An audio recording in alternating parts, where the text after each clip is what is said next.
All right, hey guys, here we are back for hole number 8 here. And what I'm going to do, I'm going to bring the Apocalypse. Well, no, let me bring the Thor's Hammer. I'm going to do this with a Thor's and a Royal Ball. You're going to want a little bit of range here. Is going to help. So if you can do the Royal Ball, if you have a Thor's, you'll be okay. I'll try to emulate kind of what Thor 5, Thor 4 would be more like.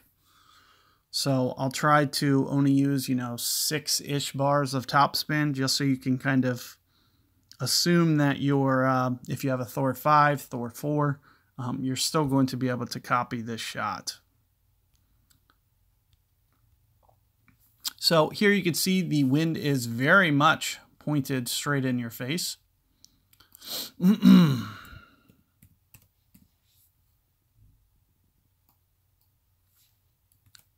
So with that in mind, you'll want to make sure that you're kind of driving this kind of as hard as you can for the most part.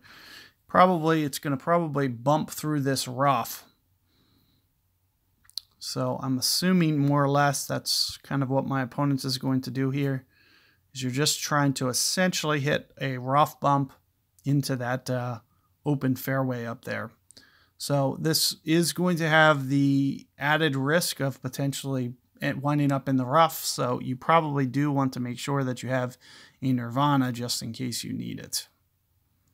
But you can see with that little rough bump there that you're able to get it up here into very nice position. That was a lot of top spin to get that to where you can see my opponent did. Also keep in mind that the bounce that you get might not be very consistent. You might get some that spring forward and others that don't. But as I mentioned, I'm going to kind of stick to this five spin that I was mentioning. And we're going to try to just kind of scale this down just a touch here. So with the 11, we're going to go about... And you can see that my fairway hop I actually have pointed up onto the fairway. And you can see similarly, if for some reason I didn't bring a Royal Ball, I could probably get away with a full power Kingmaker. But it would be very, very full. But here you can see, ooh, it looks like it just hopped over. So that's actually probably going to roll through. Little unfortunate. I'm not sure what to do here. I think I can get it into the fairway. I used just a tad of overpower there and probably shouldn't have. I was kind of going for that bump, and it would keep in mind that it wasn't really my offset the way that you saw the guide. It was more about the overpower that I ended there right at the end. So that little bit, but you could see how the ball guide was definitely compressing down. I'm a little bit torn what to do here. I'd kind of like to give you guys a rough shot, but I'd also like you to have, clean shots as well, so you can kind of know what to do. One thing that I can mention is, especially in a huge side wind like this, you're going to need some kind of overplay. So what I'll typically do is maybe somewhere in the neighborhood of plus 15%.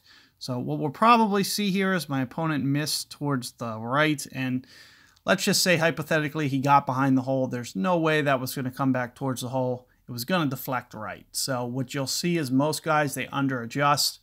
Keep in mind, you'll probably have to use like a 15% overcorrection. But I am going to go with this Nirvana shot because I think there's some value to it. There's a chance you're going to wind up here. So I'll just pitch out, like if I make a mistake the next time, I'll just, play one of each. But let me go ahead and get you guys this shot. That's about half club. This is about somewhere in the neighborhood of maybe 7 per ring, somewhere in there. So I'm thinking, somewhere in the neighborhood of maybe just more than a ring. Probably want to make sure that my bounce is actually onto this green. As you could see that it was just a little bit shaky back there with the bounce. So you can also see that I offset my guide just slightly.